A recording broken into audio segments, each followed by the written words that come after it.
Hello guys, welcome to your own channel property providers. आज हम लोग बात करने वाले हैं बिल्डर्स के बारे में।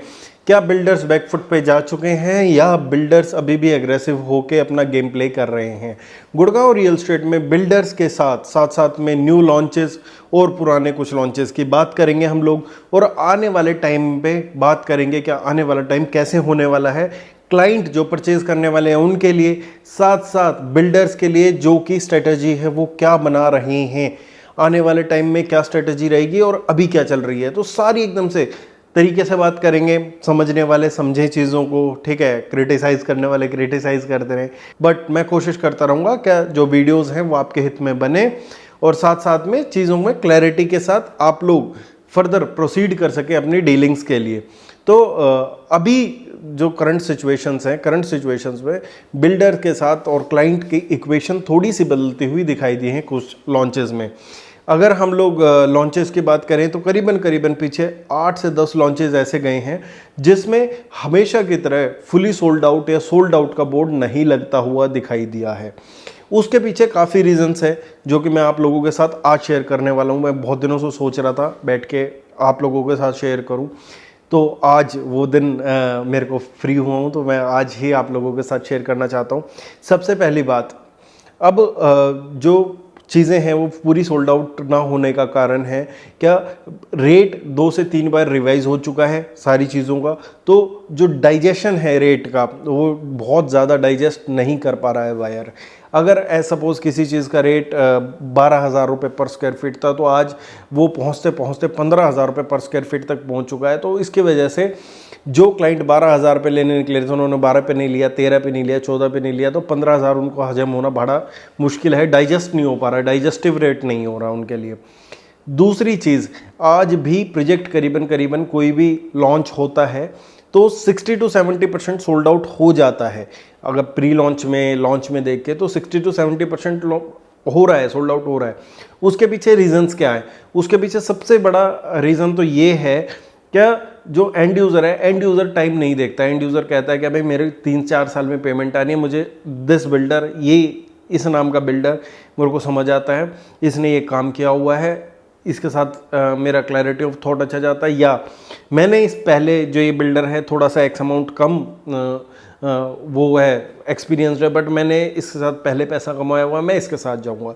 तो ऐसे 2-3 कैटेगरी है बिल्डर्स की गुड़गांव में जहाँ पे लोग जाना पसंद करते हैं और जाते हैं।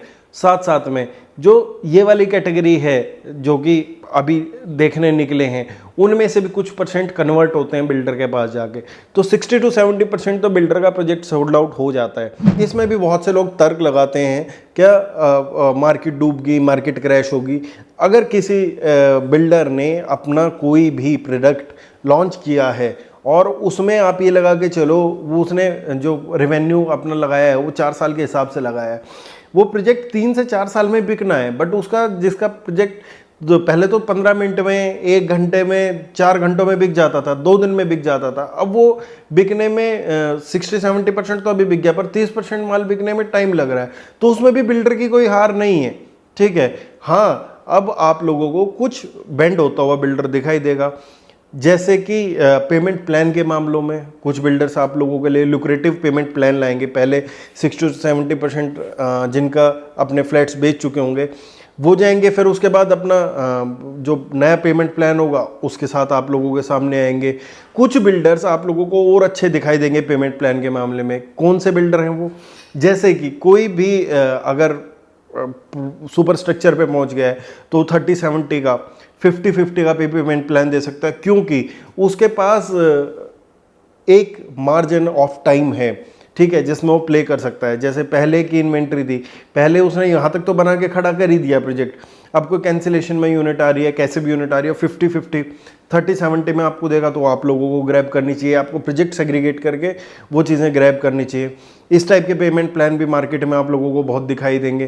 तो हमेशा आराम से बिकना या तेज़ से बिकने का मतलब ये नहीं होता कोई भी चीज़ क्रैश होगी या किसी भी चीज़ का बबल है। हाँ, सेंटिमेंट्स मार्केट के ज़रूर चेंज होते हैं, उस बात पे मैं एग्री करता हूँ, बट आप लोगों को फिर भी अभी भी मार्केट देख के और तब इन्वेस्ट करना चाहिए।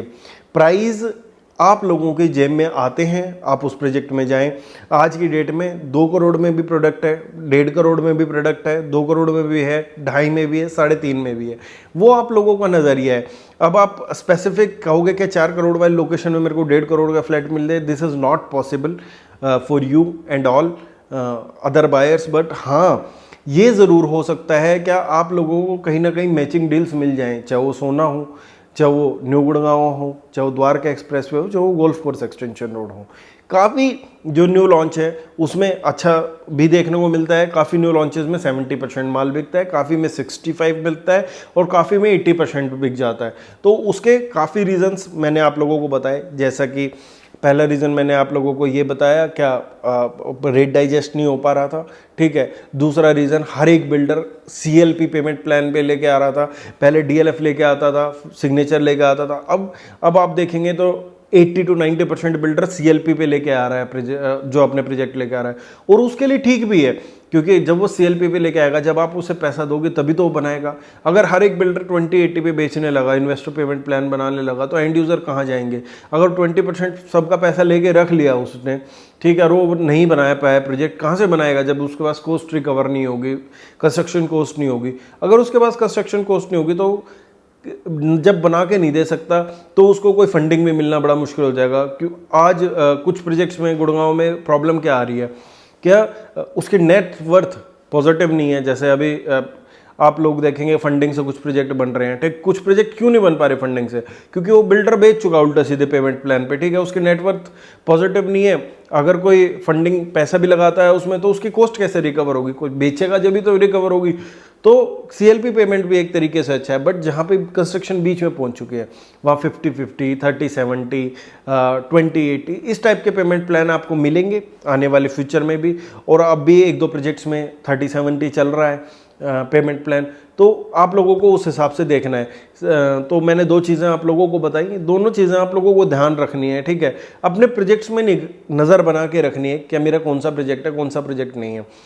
ये चैनल या मेरा इंस्टाग्राम चैनल ना सिर्फ इन्फॉर्मेशन देने के लिए है। तो कोई भी आदमी ये सोचे क्या मैं ये डाला, क्या इस चीज़ का रह रहा है, ये यहाँ पे लॉन्च आ रहे हैं, तो उसका मतलब ये नहीं है आप वो जाके खरीद लेंगे। उस चीज़ पे हम लोग पर्सनल कंसल्टेंसी में बात कर सकते हैं। और मैं आप लोगों को सजेस्ट करूँगा क्या कौन कौन से प्रोजेक्ट्स आप लोगों के अनुसार आएंगे, क्योंकि वन लाइनर कभी भी रियल एस्टेट नहीं खरीदा जाता और ना ही बेचा जाता।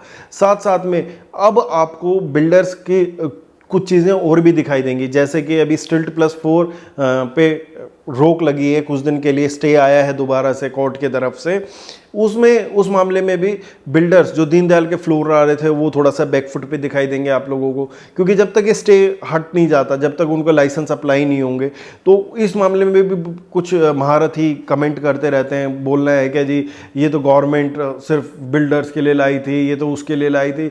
बोलना हर एक चीज़ आसान है, पर धरातल में आके आप चीज़ों को समझेंगे तो आप लोगों को पता लगेगा क्या गवर्नमेंट अगर करी तो मरे और ना करी कोई चीज़ तो मरे। बहुत सिचुएशंस होती हैं अलग अलग, ठीक है। खाली Stilt+4 का इफेक्ट कोई बिल्डर्स पे नहीं पड़ता। अगर Stilt+4 अप्रूव होती है तो उससे नॉर्मल लोगों की पॉकेट में चीज़ें आती हैं, ठीक है, सेक्टर्स में चीज़ें पॉकेट में आती हैं। अब दीनदयाल के ऑप्शंस खुल गए थे ढेर सारे बिल्डर फ्लोर के लोगों के लिए, जो 1.5 करोड़ 2 करोड़ में चीज़ें देखने वाले थे, चाहे सोना हो, चाहे न्यू गुड़गांव हो, चाहे द्वारका एक्सप्रेस हो।